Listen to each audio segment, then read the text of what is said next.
Pernah nggak sih Anda merasa kalau politik zaman sekarang tuh kok rasanya makin panas ya? Makin memecah belah, makin penuh amarah. Tapi sebenarnya apa sih akarnya dan adakah jalan keluar? Nah, hari ini kita akan coba bedah buku Politik Pancasila karya Andi Muslimin yang menawarkan sebuah visi politik yang sama sekali berbeda. Buku ini tuh to the point banget. Nggak pakai basa-basi.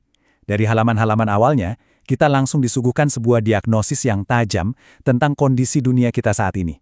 Melukiskan sebuah potret politik global yang, terus terang, cukup suram. Menurut buku ini, lanskap politik kita itu udah kayak keracunan, penuh dengan konflik dan dehumanisasi. Kita udah nggak lagi ngelihat lawan politik sebagai sesama manusia yang punya pandangan beda, tapi sebagai musuh yang harus dihancurkan. Dan ini, kata penulisnya, adalah resep pasti menuju krisis besar. Oke, jadi krisis seperti apa sih sebenarnya yang dimaksud? Ini bukan cuma satu masalah loh, tapi lebih kayak jaring laba-laba masalah yang saling terkait dan seolah-olah mencekik politik global saat ini. Yuk kita lihat lebih dalam. Gejalanya ada di mana-mana kan? Populisme yang membakar emosi, ketidaksetaraan yang makin dalam gara-gara kapitalisme global yang nggak terkendali, dan institusi-institusi demokrasi yang sepertinya makin rapuh dari dalam. Nah, menurut buku ini semua tuh cuma gejala dari penyakit yang lebih dalam. Sistem politik kita udah gagal menjunjung tinggi nilai-nilai kemanusiaan yang paling dasar. Inti argumennya itu sebetulnya simpel, tapi nancep banget. Politik katanya udah kehilangan jiwanya. Udah jadi semacam mesin buat ngejar kekuasaan dan keuntungan doang. Dan dalam prosesnya, ia lupa sama tujuan utamanya. Satu-satunya tujuan yang paling penting, yaitu melayani kemanusiaan. Tapi pertanyaannya kok bisa kita sampai di titik ini?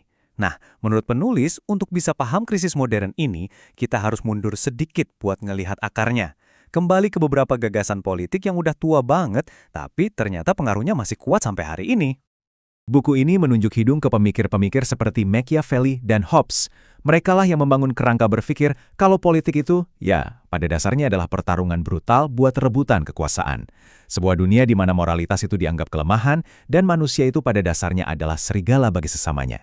Dan filosofi pokoknya yang penting berkuasa, cara apapun halal ini, menurut buku ini udah menyebar ke seluruh penjuru dunia.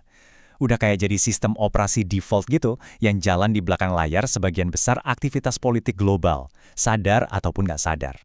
Oke, setelah ngebeberin masalahnya dengan begitu gamblang, buku ini nggak berhenti di situ. Nggak cuma ngeluh, tapi dia nawarin solusi, sebuah alternatif radikal yang bukan cuma sekedar ideologi baru, tapi sebuah cara pandang yang sama sekali beda terhadap dunia, yaitu Pancasila. Penulis sengaja pakai kata paradigma di sini. Ini penting. Artinya, Pancasila itu bukan dilihat sebagai sekedar kumpulan aturan, tapi sebagai sebuah kerangka berpikir yang utuh. Sebuah kacamata baru untuk melihat dunia yang tujuannya menyatukan kembali nilai-nilai yang udah dicabik-cabik oleh politik modern. Nah, disinilah letak keunikannya. Coba kita lihat, gimana Pancasila itu mencoba menyeimbangkan hal-hal yang oleh ideologi lain sering dipertentangkan. Spiritualitas sama modernitas, hak individu sama tanggung jawab sosial, kekuasaan sama moralitas. Dia nggak milih salah satu, tapi mencari harmoni di antara keduanya. Ini adalah filosofi tentang keseimbangan.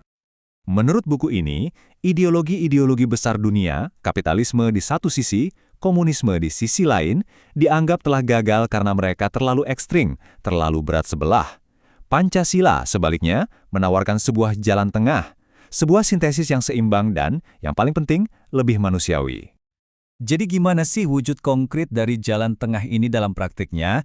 Nah, jawabannya ada di 5 prinsip dasar yang saling terkait erat yang kita semua kenal sebagai 5 sila. Penting banget buat ngelihat kelima sila ini bukan sebagai daftar yang terpisah ya, tapi sebagai satu sistem yang utuh dan mengalir. Semuanya berawal dari fondasi moral dan spiritual yang kemudian melahirkan penghargaan pada martabat manusia.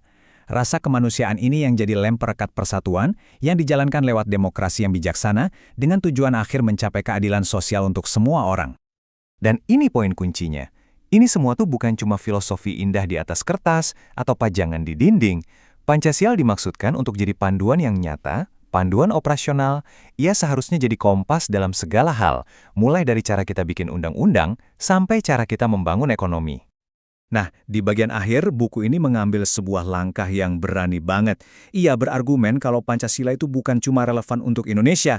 Nilai-nilai intinya menurut penulis adalah solusi potensial bagi seluruh dunia yang sedang krisis dan putus asa mencari arah baru. Kutipan ini, wah, benar-benar merangkum argumen pamungkas dari buku ini.